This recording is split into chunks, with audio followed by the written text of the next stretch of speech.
What a time. What a time we're living in 2025. Last week, Halloween video games were announced. A discussion of former IP that I want to have today just randomly is going to happen. Trailers galore dropped in the last couple of hours. We're going to talk about it. If you guys are watching live, because we do this show live, if you have questions, comments, concerns, ideas, topics, whatever you want to talk about, we'll talk about it on the show. But that's only if you're watching live. I don't even know if you're watching live. I don't even know if this is on Facebook Live. I don't even know. Every time I say Facebook Live, it never goes up there. I'm probably going to have to drop this in Facebook by itself because for some reason, StreamYard and Facebook have a mortal, vengeful war against each other. But YouTube's here. YouTube's fucking about. I'll give you that. Yeah, all that and more today on the Death Curse Club. Welcome to the channel. Take a seat. We'll get right to it. Never come back again. It's got a death curse. It's got a death curse. Drop.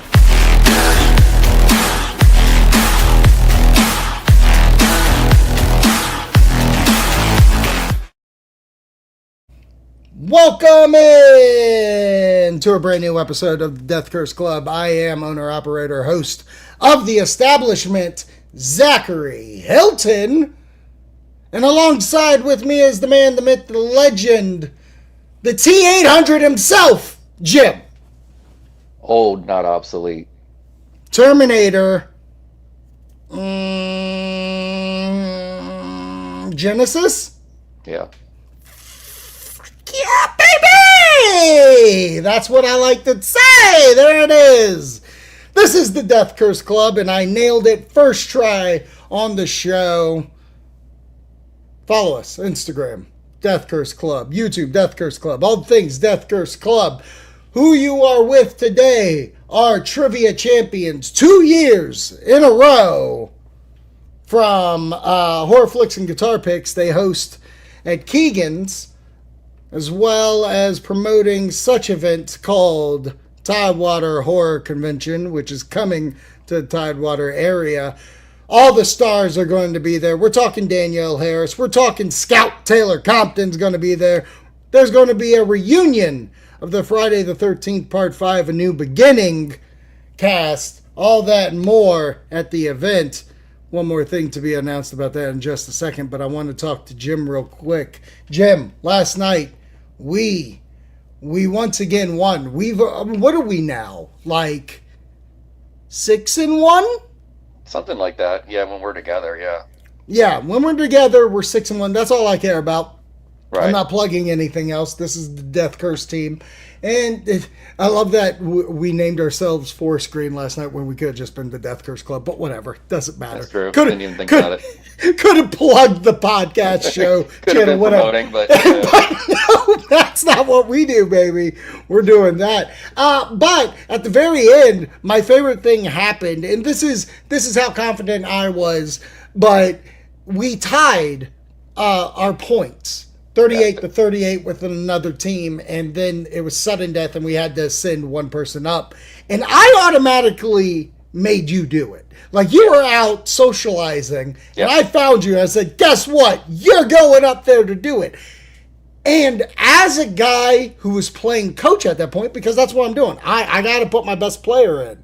You know what I mean? I could have gone up there, but I put up my best player. And my best player, his question was, in 2 minutes... had to name all the Friday the 13th movies in order, write it all out completely from regular title to subtitle within 2 minutes. Yeah. And I don't know how you did it, but you did it. Yeah, I don't know either. It's funny when you see like in movies where they rush somebody onto a stage and that person has no idea what's going on. Yeah. And they're just like, get out there. And they're like, oh. That's kind of how I felt because I had no idea what was going on. Like you said, I was over there socializing and you just came over and I was like, I didn't even know they announced the scores. I heard nothing about there being a tie. I heard nothing about there being sudden death. And then you were looking at me like, you're going to go? I'm like, oh, we're doing it now? Oh, yeah. okay. You gotta go. You gotta go. You're playing right now. Sudden But death. yeah. And you did what did you get up to? I got all the way to the end except for the remake. I just finished Oh. Freddy versus Jason when he was like pens down, like threw the whole clipboard down, like there you go. Wow. Do you know what the other guy got to? I have no idea, but I know he was definitely struggling as well because, like, I was talking the whole time. I was just like, "Holy crap, there's a lot to write." Oh, Yeah. Can we abbreviate? Because I'm thinking to myself, can I just put F13? But like, Right. I was like, no, we really want everything spelled. I was like, all right, fine. And then every time when he started doing the time calls of like 30 seconds, the other guy was like, oh crap, oh. Right. So I was like, Right. okay, good. He's definitely struggling behind too.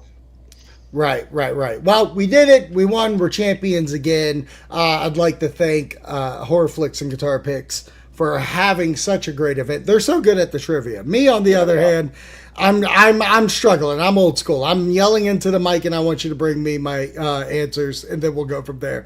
But like I said, they were doing this to promote Tidewater Horror Convention, and I want to promote for that same event because I am hosting my very first convention panel at Tidewater Horror Convention. That's right, Fog and Fright, a Halloween Horror Nights and Local Haunt panel, Saturday, September 13th, 2 p.m. at the Tidewater Horror Convention, Holiday Inn, 5655 Greenwich Road, Virginia Beach, Virginia, 23462. I want you to come out. I want you to have a good time. I'm excited because I've been thinking about the event all today.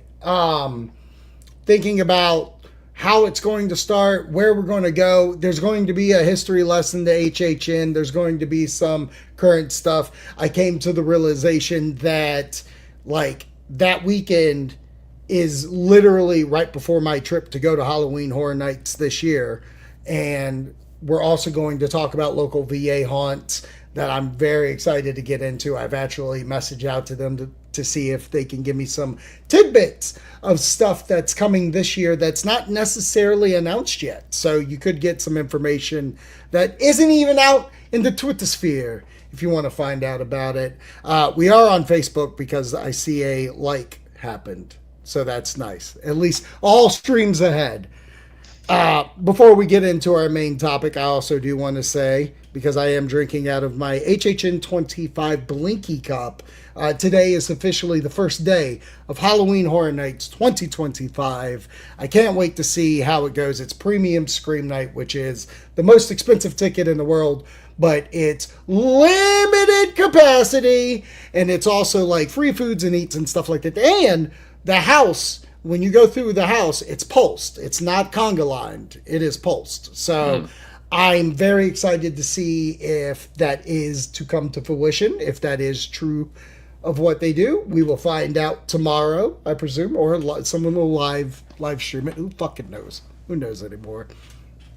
But the reason why I chose this cup, Jim, HHN 25, because this year is 10 years since we went to HHN. 2015. So much time. Oh my God. Life. You haven't been in 10 years. Yeah, that's crazy. Time flies. Yeah. I would have never thought 10 years Yeah. it's been since you've gone. But alas, here we are, my friend. And I think there's a chance one day you will go, especially if there's a Winnie the Pooh. Oh yeah. To talk bring the about it. Pooniverse. Maybe 10 years from now. I mean, it's a long time. I was like 15 when we went. Yeah. So Yeah. I'll be 22 by 15. I'll be Really? 22 You were in 15? 10 years from then. Yeah. You were still okay. Cool. Is that what your hair says? Is that what your gray fucking beard says? There's no gray. Oh, okay. That's blonde. Okay, just for men. All right, let's get into our main topic at hand. I am wearing the shirt on the occasion, specifically for this conversation. Jim and myself were having an interesting conversation that I just brought out of nowhere. I texted him. I brought up some stuff. He came back to me with some stuff, and then it came to me, save it for the show, because I think this is a conversation we need to have. I think this is a perfect time to have it. Let's talk Terminator. How can we reset, reboot, remake, restart the Terminator franchise? And Jim is the man that I want to have this conversation with. Jim, it came to me because currently we're living in a time of Alien Earth is rocking hard on TV, on your streaming services. We have Predator Badlands coming out November 7th.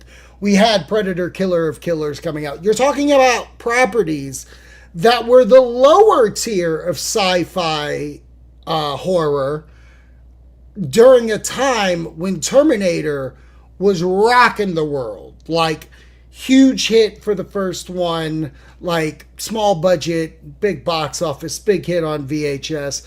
Terminator 2, biggest blockbuster of 91, I believe. I think it came out in 91. Somewhere around there. 91, 92, one of those 2 years. But like changed the game with CGI and stuff like that. A property that was held so tightly that like a sequel wasn't made until 2003 with Terminator 3 from there. And then we got Terminator Salvation, then we get Genesis, then we get Terminator, the Sarah Connor Chronicles. I almost called her a different name. Don't know why. Then we get Genesis, and then we get what's the last one called? The anime thing? I don't remember. No. After Genesis, there's one more Terminator movie. Oh yeah, you're right. There is. I don't even Dark remember. Fate. Dark Fate.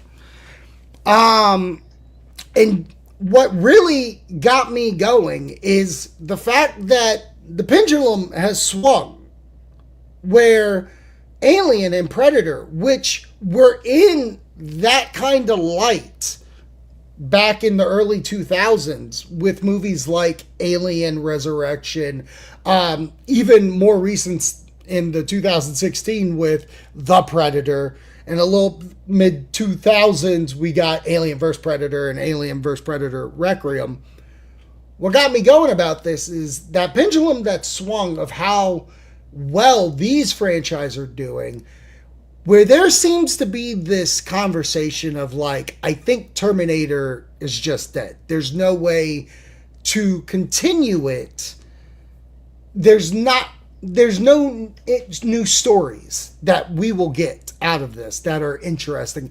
And I say nay to that. Now, I know Jim Cameron has the rights back, and I know he's trying to crack the story. I don't think he's going to write it. I don't think he direct it. I'd be very scared if he did, because it does seem like James Cameron's in a very like George Lucas state of mind. Like, CGI it, baby. We don't need practical no more. And for me, that's scary when we're living in a world where Alien Earth, we got aliens in suits. Alien Romulus, we got aliens in suits. They're practical. Even Predator, I mean, it looks pretty rad of what they're doing. So it would scare me if we did that. So the discussion we're going to have here, because me and Jim are kind of different of how we would come at it. Let's talk the best ways and possibly the worst ways that this could go down. And I'll start with you, Jim. If you just could think, if you had an elevator pitch of the first way that you would do this, what's a way that you would bring Terminator back? I would kind of I would have to go into the future, because that's really, I mean, yeah, we attempted that before, but I would also move away from John Connor. As a Star Wars fan, I've always heard people come like, oh, let's tell stories away from the Jedi. Let's tell stories away from Skywalker. It doesn't all have to be connected. And then, of course, people don't show up for that stuff or watch it. But anyway. Yeah, exactly. But, I think you said, we have told those stories. There is only so much you can tell. And as you keep doing these soft reboots, which is, I feel like almost every single one has been a soft reboot of sorts. Right. I would just tell a story in the future of fighting the machines, and then kind of go from there, just to try to get interest back in, because we do have a high special effects availability around these days, to where we can tell, if you can write an interesting story, right, the effects are there. Right. See, and I like that because I'm actually one of the few that likes Terminator Salvation. I thought it was a good idea. I think its biggest flaw is that it's not set in the world of the Terminator we knew.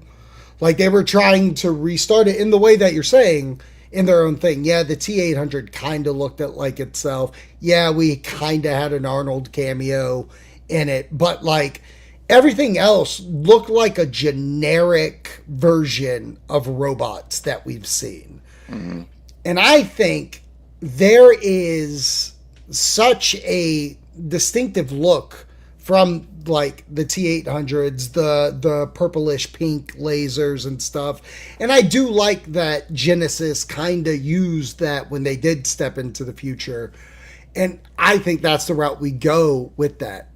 When you say you would go into the future, are you talking movie or are you talking TV? Oh man, I think you go either way. I mean, nowadays, yeah, there's a lot of. I mean, TV isn't what it was 20 years ago. You can go onto a big network, or you can go onto a streaming service and get a huge budget. And Right. I mean, we see it in sci-fi. I mean, we're seeing it right now with Alien, that you can Right. actually tell a really interesting story in there. So I think you could go either way. You just, like I said, you got to move away from John Connor. You stop trying to reboot. So I'm opposite of that. I like the John Connor effect, and it kind of makes me feel like if we were to reboot it, I do not think we reboot it starting with Sarah Connor. I think you reboot it with John Connor being a 17-year-old, an 18-year-old. And you go back to that original Terminator, which is a horror film. Like, Right. it's funny. I remember I once went on Instagram, did a story. I was like, do you guys consider Terminator a horror movie? And a lot of people said no.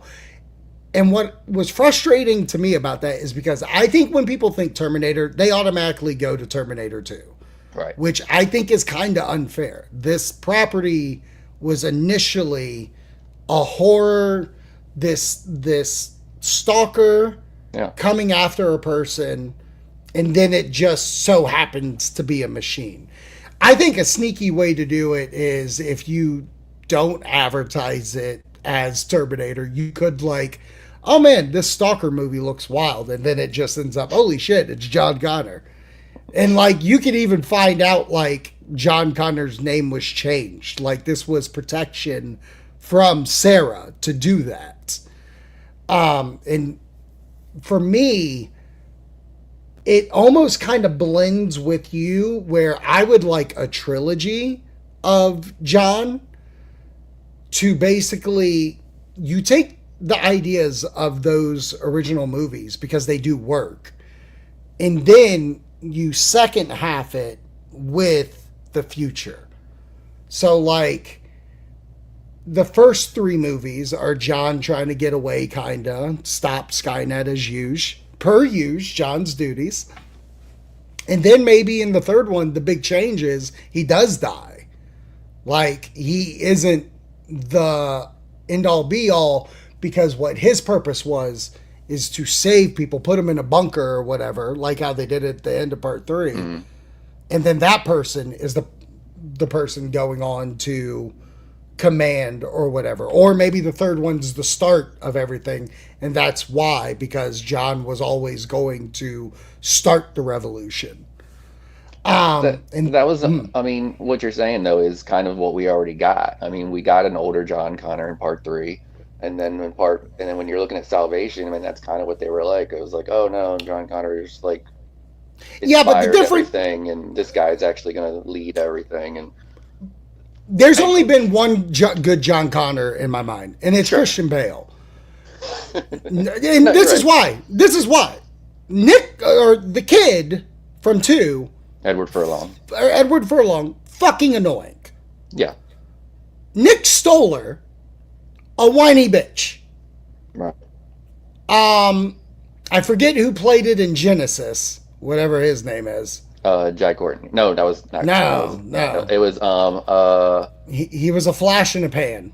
Yeah. He was no. like Man, Jason. He was in Pet Cemetery. That's all I know. Cemetery. Yeah. I hated him. I fucking hated him. Like, it's almost like, especially with that version of him, it was like John Connor was this big, badass fucking military guy, Christian Bale, and then it ends up being Bill Murray. Like, what are we doing? And then he's the bad guy. Like, John Connor, I get what you're saying. Yes, I am taking points, but that's my thing, is that there are good points with the original trilogy or the original series. But take those out and make them interesting through this. And... I still don't know that remake is, like, I don't know that we need It's not a remake. It's not a remake. If John Connor is the first one to be stalked, right. And if the promotion all the way till, we'll say fucking halfway through the movie, it's not John Connor, and you find out it is John Connor, that changes it up a bit, but then you can get into that familiar after.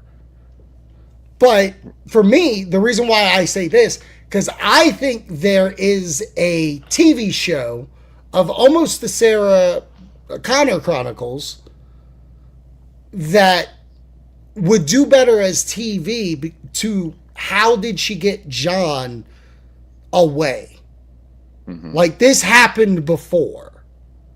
And John never knew about this. The Sarah Connor Chronicles, his biggest issue was its need to introduce another Terminator to protect him and make it kind of almost this feel like a love interest in a way by making her a young girl. Right. And I think one of the other issues with this franchise as a whole is that it does feel the need to keep being a soft reboot, because every single movie it's, hey, we stopped it. Oh no, we're just going to move it up a couple years and we're going to bring it back. And then we also have to introduce a new Terminator that's like even more special and even more complicated. Right. And it starts to be like, okay, now we're getting beyond the technology that we saw in the future. Right. And it starts to become a little bit of a convoluted mess. Right. And that's why, for me, the T800 is the max I go. Right. For a while. I don't think, for me, in the first set of trilogy of mine, would be T800's coming for him. He returns in 2. He's not dead. And I think that's the big difference, is him rebuilding himself. Make himself more of a monster, more of a Frankenstein monster. Convinces a person to build him, who could coincide be the one who comes up with like, oh, this is what we do. Right. I'll mess with his AI, and then the AI messes back with him. Like, there are ways to do this to make it interesting, in my opinion. Your theory of we got to get away from John Connor is the problem that you've specifically brought up about Star Wars. Mm-hmm. I think your ideas work after you get off the ground. I think a future movie after you start the thing is beautiful. The perfect example, like I showed you, Starfighter is just starting on filming, which Starfighter is a standalone Star Wars movie in the kin of Rogue One.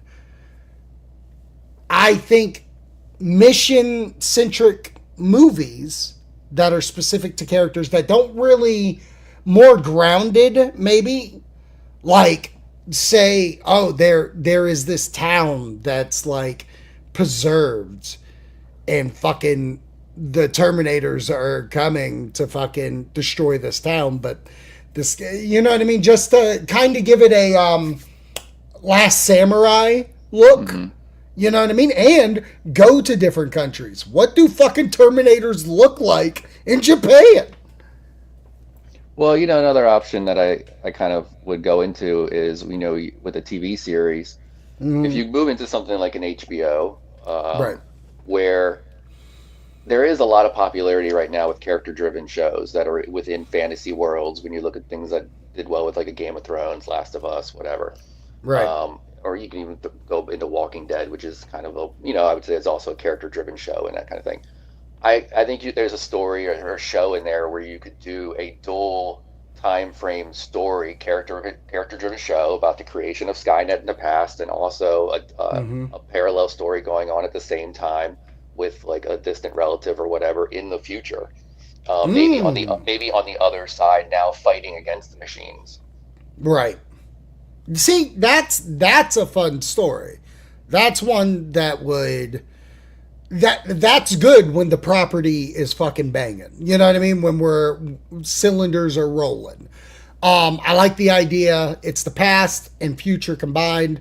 I wouldn't have the same person play the characters. No. That gets confusing for people. Yeah. But that reminds me, and granted, it's supposed to be the same person, but that's very much like Monarch. Yes. And I like the idea of 2 time periods, 2 different stories that could technically lead to a thing. Say like, oh, I made this very important fucking Skynet thing that leads to the future version destroying that MacGuffin. Right. And I think that's a neat idea. That's where, for me, the different character would work. Especially just being centric. And the past is neat because it could be more so government trying to come after them. Right. There is this like espionage feel. It's not necessarily Terminator, where the future based is what the Terminators are more into. That's where you're going to get your action from. All right, exactly. No, I like that. That's fun. For me also, going back to my version of doing this, there was a plot that wasn't used in Salvation that I would totally use in this. And again, going back to like almost like different realities, like different multiverse kind of stuff here is like, I remember Salvation, the original ending was John Connor fucking dies and Sam Worthington, his exoskeleton or some shit, he becomes John Connor. Like in the one we got, it was like, oh, we just put a fake heart in you or some shit. It was weird. I would legitimately, the way mine would work, again, I told you, 2 trilogies. First trilogy, him trying to get away. The third one, he fucking dies. And the way they save him is put him in a T-800 legitimately. They figured out how to put the brain in there. They figured it out like his soul kind of alien Earth style, where now he's a Terminator. And that's why he can fight so well in the future, because he is like one of them. He's stronger. He's superhero-esque to give you that final trilogy future world. I meant to tell you that was one of my points that I was thinking of. I know you fucking dismayed this. I don't care. And mine, John Cena is the fucking Terminator. And I know it's in the thumbnail, and there was specific reason why I put it up there. In my TV show, Sarah Connor Origins, Kyle Reese is played by Patrick fucking Schwarzenegger. I don't care what you say. The kid looks almost like him. Even though he has a tinge of Arnie, he almost looks like him. And I don't know if you do a play of like, maybe he eventually turns into a Terminator, like whatever, but I like my casting. So if that's mine, with John, it's easy because the reason why I like Johnny as it, he doesn't have to talk much. I don't think he should talk much. But what I would do with him that's a little different than what we've seen is when he does interact with people almost in the T-1000 way where he is like, oh, hi there. Fuck that. Make him the most like, oh, hi, how are you? And make him warm, because John Cena has a good warm vibe about him when he's doing things. But when that fucking switch hits and he goes Terminator, like how he did with that hug, no stopping him. No stopping him. So, and that's a question I have for your world that you're building. Who would you have as Terminator? So are none of your Terminators going to have skin? No, that's skin. I mean, we can do a T-800 scan. I would go unknown. I don't need a big name. Right. Like when you mentioned Cena, I just get this. I think Cena works best when he's on the goofier side of things. I mean, Right. he's having a lot of success with the comedies, especially the raunchy comedies, and I think he works well with that. There's just I don't get a menacing look from him. I mean, I did like when he did the heel turn first, like in the hug. Yeah, that was a cool Mhm. little switch. But ultimately, most of the time I look at him when he was during that heel run, it just kind of came off as like he just looked whiny more than Yeah, but that's that was part of the promo character. work. That's That was promo work. work. I get that. Yeah, that's not. And I get that. As far as, and I agree with you, he does have a likability. Mhm. But I want to be careful about moving back into that Terminator 2 tone. Mhm. I think Terminator 2, even though it is the most popular and it is the most um, box office mainstream, and it did a lot Mhm. for just movies in general. Much like Mhm. Scream, I would say it also hurt things, much like Scream, in that it from there on out, that's all they wanted to try to copy. Right. Um, so yeah, as far as Patrick Schwarzenegger, uh, I don't know. I think I need to see more of him. I like what I've seen, but I get kind of more schmucky vibes than Mhm. regular guy. Uh, just good old boy soldier kind of vibes. Right. I think as far as Kyle Reese, I didn't like Jai Courtney in Genesis. I thought he was a little Mhm. too. Again, we lost that everyday guy feel. Um, I I also think don't like stunt casting.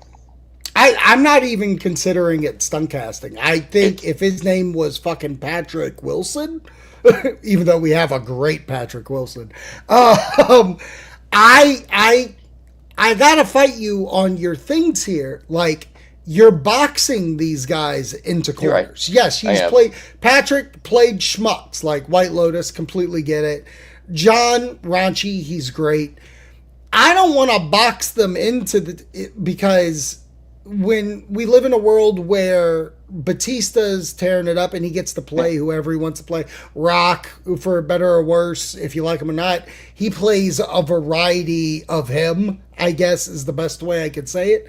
I think John, looking at everything that he hasn't really done that. He was kind of a hard ass in Bumblebee, Yeah. but I still don't think it's that level. It's not that villain role Right. that I think I want to see him play and pull off. And with him not talking much as Terminator, you would get that villainous way where eventually we would want a good, just like in wrestling, we do want that good guy version of him, which would be an interesting take of him being a good guy. Still that somber looking around, he'll crack whatever one liners, no problemo, but not like that, obviously. I'm sure the kids will make him say fucking slay or yeet. You know what I mean? I don't know. I've seen what this Alien and Predator franchise have been doing through Disney. I'm very concerned of where this Terminator franchise can go. And I'm really scared if it's old man Jim Cameron and in his hands of Right. what this property does. Well, he's going to be doing Avatar for the next 15 years, so I don't think that's going to be a concern. I also want somebody younger than Cena. Mm-hmm. I would want somebody younger than Cena, and Mm-hmm. also the reason why I like somebody who's lesser unknown is because I want the focus to be more on the movie and the I get that. franchise and less on the character. I get, Um, I yeah, get it, but I honestly think if they, if we wanted to just simple this shit, I do think you can remake it. Ultimately, what I would want, Terminator, just Terminator. That's the title. It's based in now time. It's fucking Sarah Connor. It's Kyle Reese. It's Patrick coming back. We can get a Sarah Connor who can fucking Anna Taylor Joy. Who gives a shit? John Cena for me, this is just my pitch for the remake. Sure. $45 to $50 million horror movie, sci-fi, obviously, with bookends of the future in case if we want to get to the future. And I think I feel the biggest issue here is that T1, T2 felt like the end of a fucking franchise. Right. If their fucking whatever Bible, their story Bible should be, we either fucking go Terminator 1, 2, 3, 4 movies, end it with Terminator 2, or just call it Terminator Judgment Day, whatever. And whatever we can fill in the middle, that's what we should do. And there should be an end game to it. It should not be what the biggest problem was, what all these movies, because eventually, just like Highlander, well, you fucking finished it in the first one. Yeah. Oh, no, this one guy lived. Just like this. Well, that was 1997, you fucking won. Well, guess what? 2003, it happened again, and it wasn't Skynet. It was fucking the Roku channel. Oh, you beat that too? Don't worry. We fixed it. Amazon made some T800s, and they did it in 2008. Like, right. I agree with you wholeheartedly. Do not keep jumping the timeline. But you should have a point of, in this story we're telling, in this Bible, we start here, we fucking end here. And I think no matter what, the last fucking one in the thing should be the future and blowing Skynet the fuck up. Yeah, it's a dangerous game nowadays, especially, I mean, I know you're talking about trying to do it on a lower budget. That's going to be hard, obviously, nowadays. I mean, you can, but... Yeah, but I think... They're going to want to, but the dangerous game is the fact that there's no guarantees. So people want to have an ending at the end of that first movie, but you also don't want to lock yourself in the first movie as far as being like, oh, well, now we got to figure out how to go to the second movie. So you want to have that door open while also being able to do. And so many times they make these movies. I mean, Genesis was made with the idea of it being a trilogy. And that didn't work out because people didn't go, so those other movies didn't get made. And that happens all the time where they kind of go like, we get the first movie or maybe even the first two movies and then the third one doesn't come. Right. I think with a show that happens a little less. It still happens. Obviously, shows still get canceled. But I think with a show, the benefit of a show is that people go into it expecting it to be multiple seasons. So if the story isn't completely wrapped up at the end of the first one, the first season, the viewers are more accepting of that. When people go into movies and they get this kind of like to be continued feel, a lot of times they get kind of pissy because then it's like, well, why didn't we just get it all now? Like, why am I getting half a movie? Right. No, and for me, that's why Terminator's kind of the perfect one. That's why the Terminator is my favorite one. It's a complete fucking movie. Right. With, like you said, the glass door slightly open for you to do whatever you want to do. You do that. The biggest problem we deal with is the fucking producer or writer. Oh, well, we're coming in, we're doing this movie, it's 3-movie arc, and then we're going to do this. Don't do that. Stop that. I don't need to know what you're doing then. I need to know what you're doing now. And like you just said, there's no guarantees. That's why, with how much the Terminator has burned the last 3 or 4 movies, Salvation, 3. So the last 3 movies, not a lot of money, especially the last 2. So you can't give that big budget. That's why, for me, $50 million for whatever cool prosthetics for Terminator, that's why we do need to do remakey reboot, is because we don't have to show off the Terminator that much. Not till the 3rd fucking act, like we did last time. And with the way special effects are now, we could fucking do some cool stuff. Honest to goddamn God, let's just give A24 the fucking movie to do, because they will do some artsy fucking Terminator movie. Oh yeah, and nowadays, like we said, like you can we don't see this often, but you can actually do really high quality special effects cheap.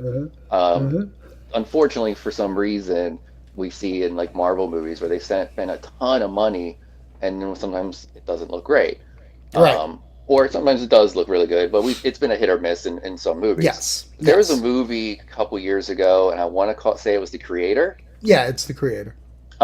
Where that was not a high budget movie, but it had 80 million. I think it was less than that. No, it was 80 million. Was it? Yeah. But even 80 million is not super high. 80 million's low as fuck for a sci-fi epic. Yeah. And the special effects were great in it. Mm-hmm. So if you could do that, there's no reason why Terminator can't do that. Right. And I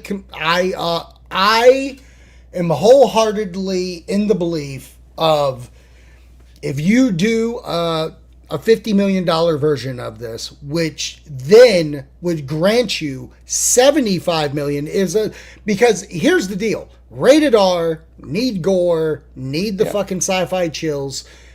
If this movie would open to just $40 million domestically and then 40 overseas, you're almost at $100 million. You're almost at the black line to go green. And once you cross 150 of this, then you can do 75. And then when you do your future one, here's 100 million. Have some fun. But until you start proving, all you've done is lived off a name that means nothing. And as much as I love Arnie, and I think there's even a stunt casting to cameo him in a way, as a doctor, as a picture of a guy that they designed him behind or something. Mm-hmm. All that's all well and good. That's something you have to save. Yeah, I mean, cameos are fine. When I was talking about stunt casting, I was talking about on bigger roles. Yeah, I know. Yeah, I remember when Robert Pattinson was announced as Batman, the number of people I saw suggesting Kristen Stewart as Catwoman annoyed me, because I liked Kristen Stewart. I was like, that would have been a horrible idea, because everyone would be like comparing it to Twilight automatically. Well, that's all it would be. Yeah. Yeah. So that's where I get kind of against the stunt casting, because it draws away from the actual movie or whatever it is we're watching. 100%. 100%. Well, we'll have to see. Anytime there's going to be some kind of Terminator news, we'll talk about it. We'll still give our insight of how we feel. I think you and I obviously are two different ships, and I would like to know in the comments, anybody out there, do you side with one of us, Jim or myself, or do you have your own take to Terminator that you would like to see? Leave it in the comments. Before we get to the other big story, let's just do something quick. Let's cleanse the palate, as some would say. You told me a trailer dropped earlier, and it's of a franchise that I quite enjoy, and it seems like this franchise is now just purely on Shudder. This one that used to be a DVD talking about VHSs is now just digital and fucking streaming. But the trailer for VHS Halloween has come out, and I gotta tell you, I loved the last one. Mike Flanagan wrote one, his wife directed. There were some eerie stories. It felt like there was a lot of differences. Yeah. So it got me back on the train of VHS, because I was falling off. I loved that first one. I love one of my favorite horror movies of all time. This trailer, because I know what to expect now, being that it is a streaming version of this, looks fun. It just, I love that it looks like classic Halloween. I like that it looks like we're going to get some trick-or-treat, some haunted houses, some monsters, some stalkers. It just looks like a fun time. And the fact that it comes out the beginning of October is even better. Less of a wait. Yeah, it's a fun little trailer. The franchise has been hit or miss. I mean, and even within the individual things, the individual episodes or whatever have been hit or miss. First one's great, and the last one was great. Yep. In between, here and there. All of them had at least one of the stories that are good or interesting. Yeah. So yeah, you never know what you're gonna get with this. This trailer's fun. That got that kind of like 80s retro vibe a little bit with the whole kind of introduction to it, which a lot of this franchise is stuck with because it's VHS. Right. Yeah, I didn't get a real sense of what the stories are going to be, but that's fine. I like kind of going in pretty fresh. Right. So yeah, I'll watch it. Yeah. It's not something I'm like, oh, I'm super excited about, but I think it'll be fun, and I'm going to watch it. Hey, anytime you could just give me something on a streaming service, I already pay money for it. Especially if it's something I know. You know what I mean? Like, yeah, I'm going to give it a go. And it's Halloween season, comes out at a perfect time. I love it. I mean, one of these episodes might be Terminator. Never know. It could be the third story in VHS, Terminator. Nah, dog, that should be on Paramount Plus. What are we talking about? So the other trailer that I had no idea what it was until you told me was Deathstalker, which apparently is a remake. And it's from the director of, what is it, Psycho Gorman. Psycho Gorman, which I enjoy that movie wholeheartedly. Like, they followed me on Instagram and we had good back and forth. It was fun. But I enjoy this trailer too because this feels, look, old agey Hercules kind of stories don't really grab me anymore. But for some reason, especially this gave off Army of Darkness vibes. And I'm into it. It's old-timey with some crazy-looking Dungeons and Dragon monsters. It looks like there's going to be some comedy bits to it. We have a very bulky guy as our lead. I mean, why not? Yeah, I mean, the 80s Deathstalker, there was 1 and a 2, and it was of the time frame of that swords and sorcery, rated R, blood and gore kind of movies that were somewhat popular, especially in the VHS realms. Or cable or whatever. So this definitely brings back that vibe. But it definitely has like that Psycho Gorman look of people in costumes kind of that we got. Like you're almost kind of on the edge of watching Power Rangers, but not quite. It's also produced by Guns N' Roses Slash. Yes, Slash is the producer. That's great. That's awesome. So, yeah, I think it's going to be a fun time. Now, the first ones from the 80s, does it give that, are they similar vibes? Are they similar tones? This definitely has more of a fun, because playful? I mean, more playful. I mean, those were not quite Conan back then. Conan I think was a little bit more playful than those were.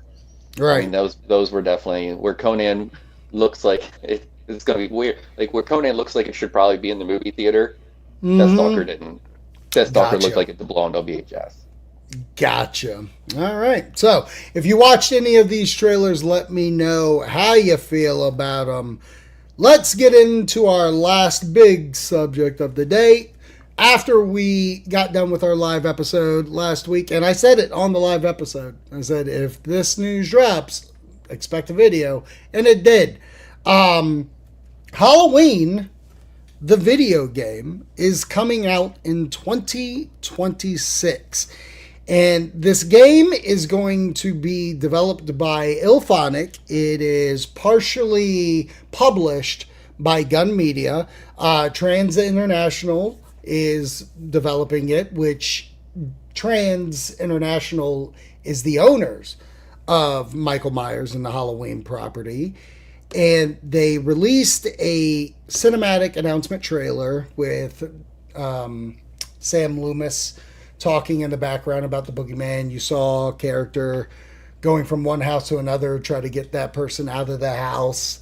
And at the very end, it said, get ready for a single player and multiplayer horror experience in 2026. Jim, I would love to know your thoughts on this. I mean, IllFonic and Gun teaming up once again, except this time it's IllFonic taking charge. And, it seems like we're getting a Friday the 13th Texas Chainsaw MASH kind of game here. So, how you feeling? Yeah, I feel pretty good. I like the look of it. The look of the characters and movement reminded me of Friday 13th. I'm hoping they took like the best of what worked in Friday 13th and Chainsaw and kind of put that into this. Hmm. I like that it didn't, from what I've read, it's not a linear thing. You know, when we talked about Evil Dead felt very linear, which made it Hmm. feel very repetitive. You Yeah. start, you go to point A, you go to point B, you go to point C, and that's it. Where, Right. you know, you had options within Friday 13th and Texas Chainsaw, where this feels like you're going to have options. Right. So I think I'm looking forward to it. I'm hoping it's fun. And I like that there is a single player option. I don't know what that's going to be like necessarily. The Hmm. only concern I have single player wise is I don't have a lot of fun playing Friday 13th single because AI is not that smart. Right. So Right. it's not a lot of a challenge. So, what I've gathered from it is that it's going to be different from the challenges because it's story based. The the single player game is actually being made from a different team. And I forget the game that they created, but they are specifically just hands-on developing this single player mode. I think, and I could be completely wrong about this, I think that it's going to be beat for beat the movie. I think you'll start as Michael killing his sister. Then it'll fast forward to the night he escapes the hospital. Then it's going to fast forward to get the overalls. Like, funny enough, did you play the Retro Realms game? No, I did not.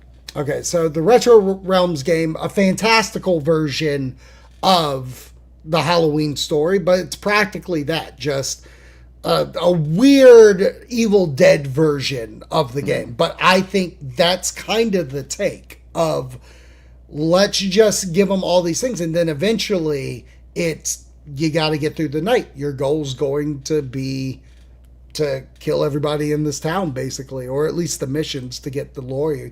What I'm interested in is it going to play the movie? Like, is the ending more so you get shot and get up and go?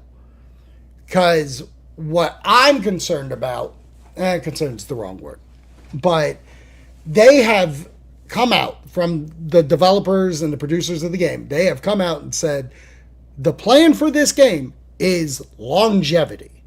Because I think Texas Chainsaw Massacre, and granted, Gunn does not have a heavy hand in this, but it does have a hand. And I think that scares people. The main developers of this game, Ilphonic, they don't fuck around. Like, they developed that Predator Hunting Grounds, did it. The game basically died. They bought the rights from Sony to make it for Xbox, PC, and PS5. That's why it's alive and well today. Like, they have a Ghostbusters Spirits Unleashed game still going. Killer's Clowns still go. Like, say what you will about Ilphonic in those games. Like, I may not be playing them much anymore besides Predator. I'm always on that shit. But, like, they're not done. They're still going. And with this game, I feel the goal from what they're saying is just longevity. I think, honest to fucking God, and they keep saying like, yeah, we're just trying to concentrate on this. We're concentrating on Halloween. I think because the goal will be sequel, DLC, Halloween 2027, DLC for Halloween 2. We added the map of the hospital with Laurie, and we added a chapter of the single player for him going to the hospital. Fucking Halloween 4, Jamie Lloyd. Yeah, for longevity, you need DLC. Maps are the easiest thing to do, obviously. Yeah. Like I would have mentioned hospital. It comes down to the other stuff. I think characters are a little bit harder. Friday 13th obviously has a lot of different variety of Jasons, and they also introduce different characters. Chainsaw struggled with the fact that they had to create a lot of family characters, and they didn't have any iconic of the survivors. They used a lot of actors to be the cell. They used actors to be the cell, which is fine. But, I think you need that kind of sort of what I'll call IP DLC, where Halloween's going to be hard with that. Obviously, you can do the maps. With the Michael Myers and killers, you're limited a little bit because there's not much variety from Michael Myers in Halloween 1978 till all the way up until Resurrection. I would say there's not much of a variety in Michael Myers. So you're kind of limited there. Now you can get around it with the character stuff. Now, Chainsaw, like we said, we brought in actors. We brought in Barbara Crampton as a character and whatever. Predator has been able to bring in multiple versions of the Predator and all this kind of stuff. Yeah. I think they have Arnold. Create a Predator, basically. Yeah, and so there's ways to get around that.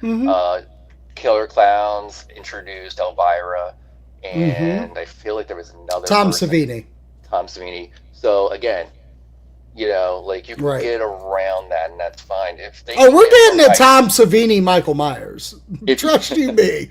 If you can get around the rights to work and work it out to where you can get some actual IP characters, or even just versions from the actors or actresses, obviously you may not want to do Jamie Lloyd because she was 10 years old or whatever, but you can bring in Danielle Harris, to be a character modeled after. And that's the interesting part, because I remember when everything was going down, like Texas Chainsaw was like, they announced that it was closing and all that. And it was like days later, I saw Scout Taylor Compton doing mocap. I'm like, if she's not mocapping Friday the 13th, she's mocapping her as Laurie Strode. Which would be great. I mean, she might just be, mocapping just a random character as well. I mean, that's absolutely. But if we could get a Laurie Strode skin as her, that would be amazing. I just don't know what the rights are like. Well, and again, that's where we're sitting, which is fine, because I don't want to sit here, you should tell me all the information, give me all the information. But there is this feel of, this is supposed to be the first movie. And I think there's going to be plenty of maps I think the way it'll probably go down is the Haddonfield town is a map, and fucking this section's going to be the first. And then they're going to open it up where it's the town. And then you'll have Michael's house as well. You'll have the hospital. I think those things will all come into play, the radio station. But you have to have those sequels. And someone asked one of the developers or producers, whatever, are there plans for the sequels? And they said no comment. And for me, when you say no comment, that's conversation. Sure. Because you not going no is the issue. And I think another thing that can happen here that, again, creates the longevity, and we're just spitballing here. We're just spitballing, baby. But different game modes. I think, Dead by Daylight, I may not play it, but sometimes they fucking release it's 2 versus 5 or whatever. Predator had teams versus each other and stuff I think this could have neat fucking, could you imagine a Thorn party or whatever? So there's fucking mystery, not NPCs going around helping Michael kill. I'm in. I'm sold. The Curse of Michael Myers, the game? I'm in. There's a lot of opportunities. I think the main thing we gotta try to get away from and is a reality show. A reality show where you're stuck in a house. Not putting too much into obviously we could spitball all day about we'd like to see this, we'd like to see that. I just don't and I know you're the same way. I don't want to put it out there with people and say oh well, this is going to happen, and if it's not this, it's going to suck. This is just what we would like to see. It would be great. Right. All I care is about the game being fun. So if I can only get a fun 1 year out of it, I mean that's more than I get out of most games. Well, and not only that, I think the biggest, like, okay, I'll be okay if I only get a year, is the single player. Yeah. Like, as much as I love playing Friday the 13th as counselors or whatever, and I do love playing as Jason, especially if I'm doing it for a while, but like I'm apprehensive playing as Predator all the time because I feel like I'm going to suck. There is something about being able to play as Michael Myers that is fascinating. Yeah. Yeah, the last time I played as Predator, I got stuck in a tree. It just couldn't get, you were just fetal position, invisible. I don't know what happened. I got stuck in a tree. I couldn't get out. I was like, all right. Well, it's not today. If I could just set off your self-destruction bomb immediately. Well, oh, I love it. I love it. What say you fine folks out there? What do you think about the Halloween game? Are you looking forward to it? Does it look great? I think this thing's going to be a ball. It's now we live in a world, actually, and we'll wrap everything up with this. It's my most anticipated game of 2026, hands down. Hey, you got Hellraiser too. That's what I was going to bring up, that I'm excited for you because you have information to share. Go for it. So there were different, obviously, pre-order options, and I was insane and did the big pre-order option that was limited to I don't know how many versions or whatever. So where you get the signed print with Clive Barker, because I was like, all right, well, it was like an extra $50. Then I'm like, the man's retired from going Comic-Con. You would never meet him. Yeah, I'm going to go ahead and do that. So anyway, I got an email today that says you can actually upgrade for like another $50, and you can get the print also signed by Doug Bradley as well. Right. So I'll probably doing it. You're doing it. At this point, it's one of those things where it's like you're already got like 3/4 of your body through the door. What's the point of turning around now? Honest to God, like if I would have a version of that game in this house, and if it was something else like fucking John Carpenter. Granted, I have the record now, so I don't. It's a bad example, but I would 100% just be like, yeah, well, I've already paid the one thing. I'm just adding on now. Right. I'm done. So let's just go to town. Right. Exactly. Then, maybe another couple weeks they'll send me another email about, hey, you want to add Ashley Lawrence too? You want to ask? Sure, why not? You want to ask Christy? Hey, fuck you. We got a Tom Savini variant. You want Tommy to sign it? Oh, I love it. I love it. I love it. I love it. We're living great in the horror realm right now. 2025 going well. And that's the show for today, ladies and gentlemen. Creature features out there.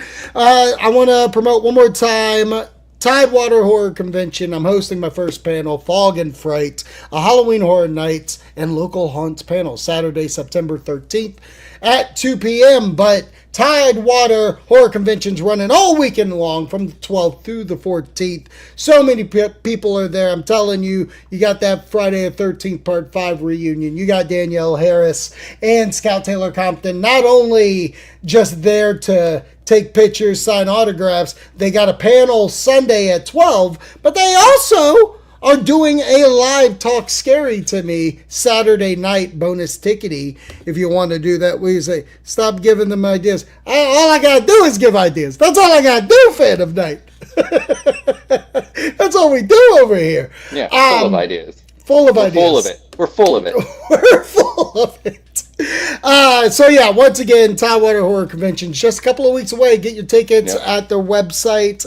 Also, Run Club, we're wrapping up our 8-week storyline, which you can just jump in and do the storyline yourself. It's easy peasy. It's fun times. I highly suggest it. We got a TeePublic store, which is great. And also, Brooke and I are reacting to I Know What You Did Last Summer 2025 this Monday. That video will drop, but if you want to check out our original, the 1997, it's on the channel right now. It's pretty great. Also, Patreon, all our reactions from the 3 Terrifiers to I Know What You Did Last Summer, uncut versions on our Patreon right now. You can watch the movie with us entirely. And the little box never goes away.